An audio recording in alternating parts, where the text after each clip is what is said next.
Day 734 of doing a LeetCode problem every day until I get a job. All right, y'all, we're back again another day, another LeetCode problem where we're doing daily LeetCode problems. And today we have question number 3660, jump game 9. The difficulty level is medium, but don't worry because you already know we're going to keep the solution as simple and easy to understand as possible. But before we get started, y'all, don't forget to like, hype, subscribe, comment, and share. And if you need any new Apple AirPods, go in and check out that link in the description so you can get you some. Now let's see what the question says. You are given an integer array nums. From any index I, you could jump to another index j under the following rules. Jump to index j where j is greater than I is allowed only if nums of j is less than nums of I, and jump to index j where j is less than I is allowed only if nums of j is greater than nums of I. For each index I, find the maximum value in nums that can be reached by following any sequence of valid jumps starting at I. Return an array ands where ands of I is the maximum value reachable starting from index I.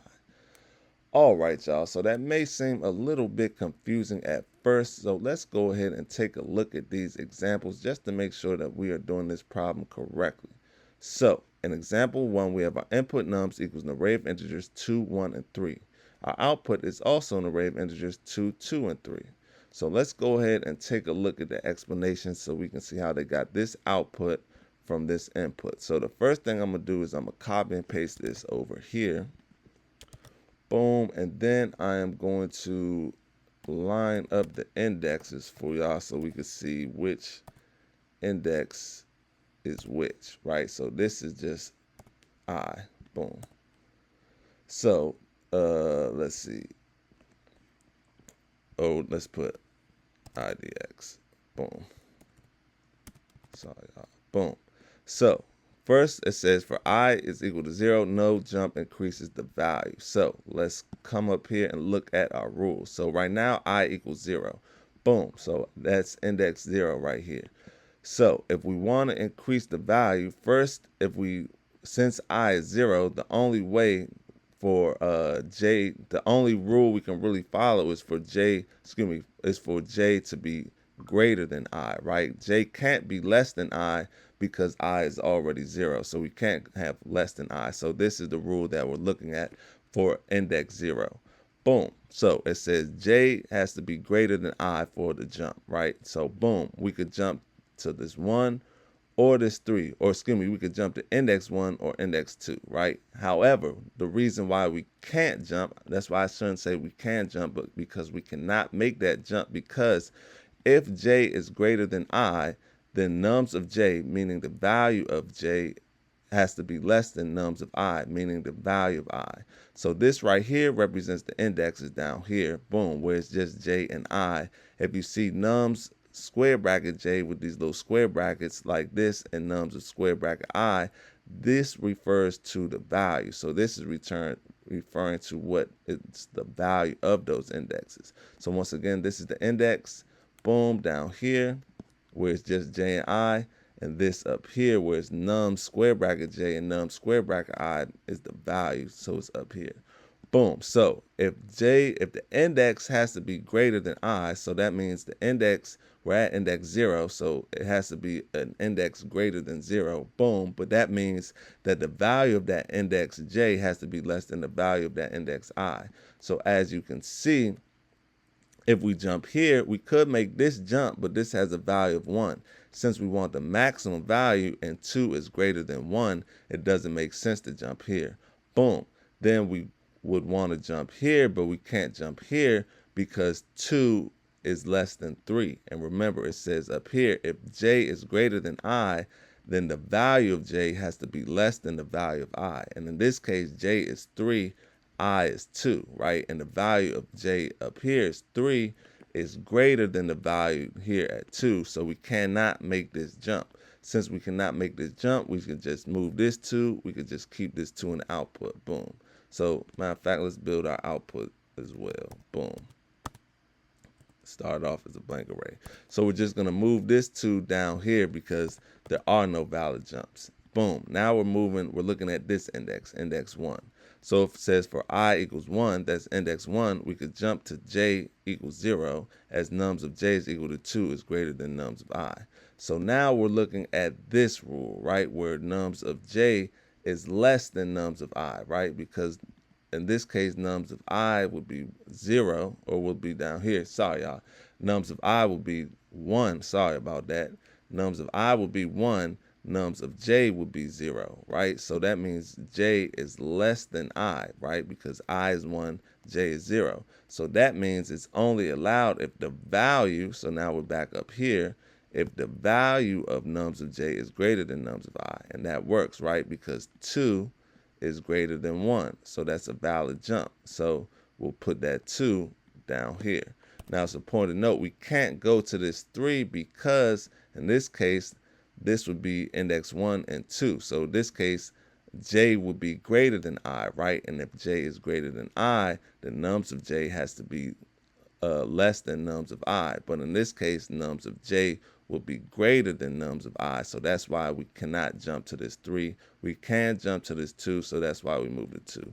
Boom. Now we're on this index right here, the last index, and it says for I equals 2, since nums of 2 is equal to 3 is the maximum value in nums, no jump increases the value. So since we're on index 2, right, and index 2 holds a value of 3, since 3 is already the greatest value in the array and we want the maximum value, there's no need for us to make any jumps because any jump we make is going to be a lesser value than we already have, which is 3. And so since we already are at 3 and it's the greatest value, we could just put a 3 right here. Boom. And that's how we got an output of 2, 2, 3. Now, just in case that didn't make sense, y'all, let's take a look at example 2. Example 2 is a little bit more tricky because we might have to make one or more jumps. So now I'm just copy and paste this over here. The indexes stay the same.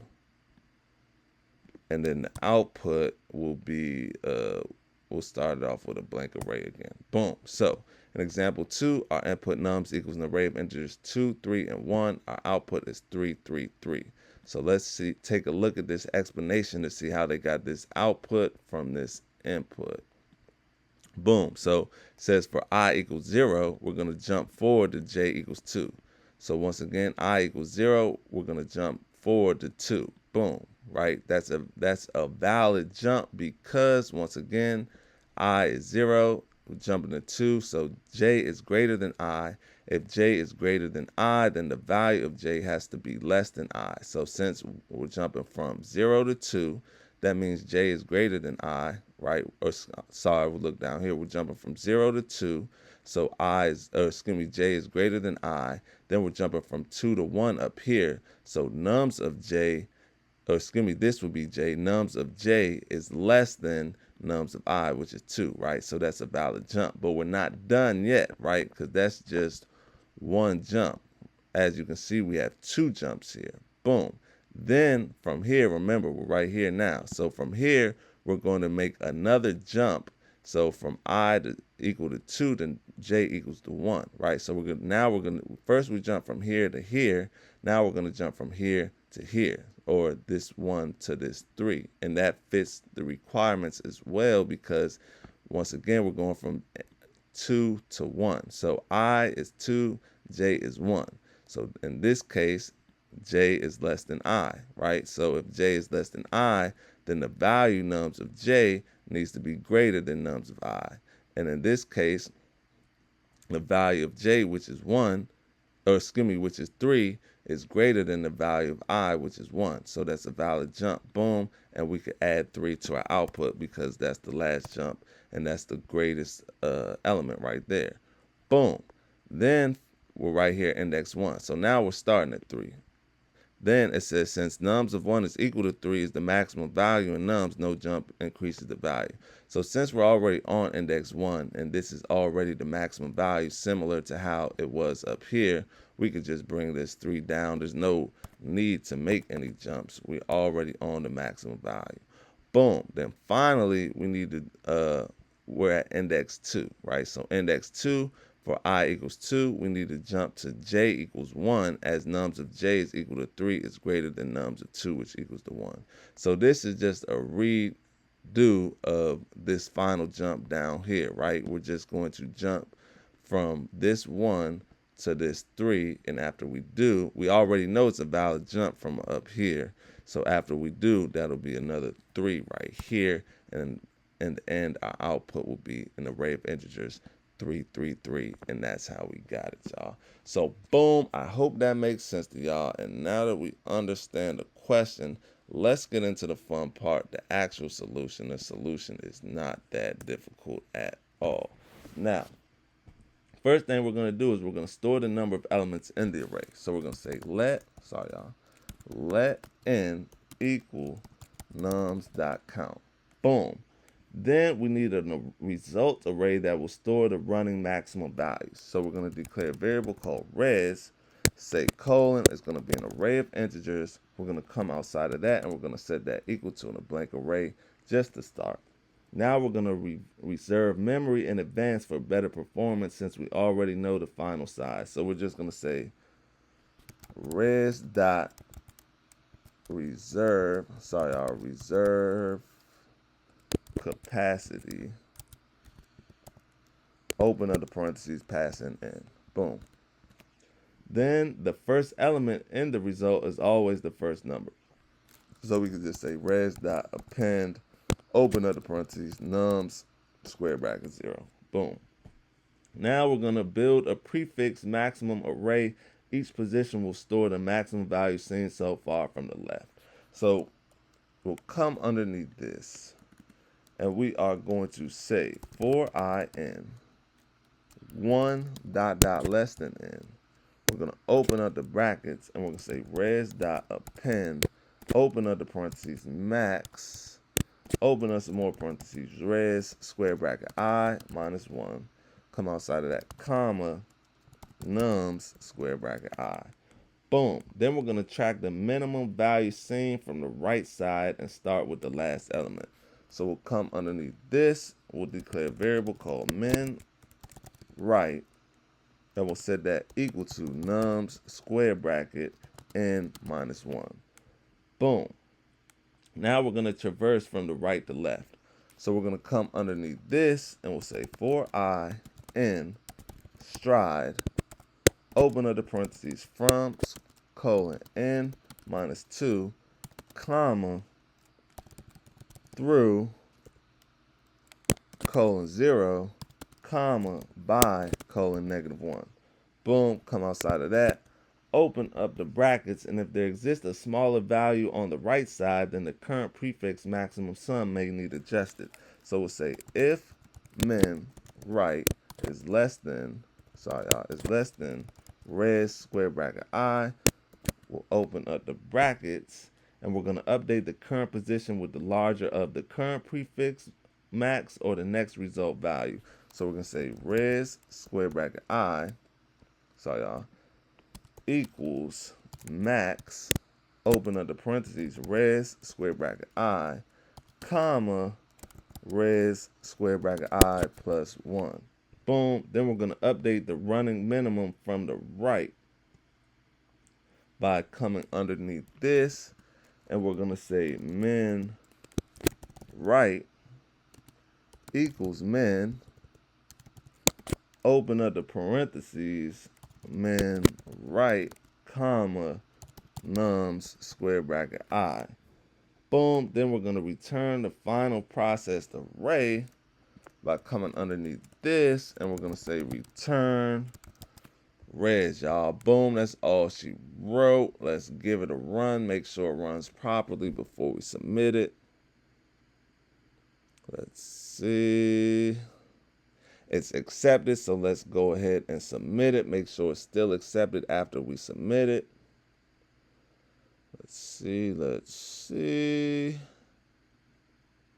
And look at that, y'all. 1 millisecond beats 100% of users. That's what I'm talking about. That's what I'd like to see, y'all. So with that being said, before we go, make sure you get one more look at the code. This is the top part. This is the bottom part. And yeah, y'all, with that being said, I hope y'all learned something today, and I hope to see y'all here tomorrow for another day, another LeetCode problem. See y'all then.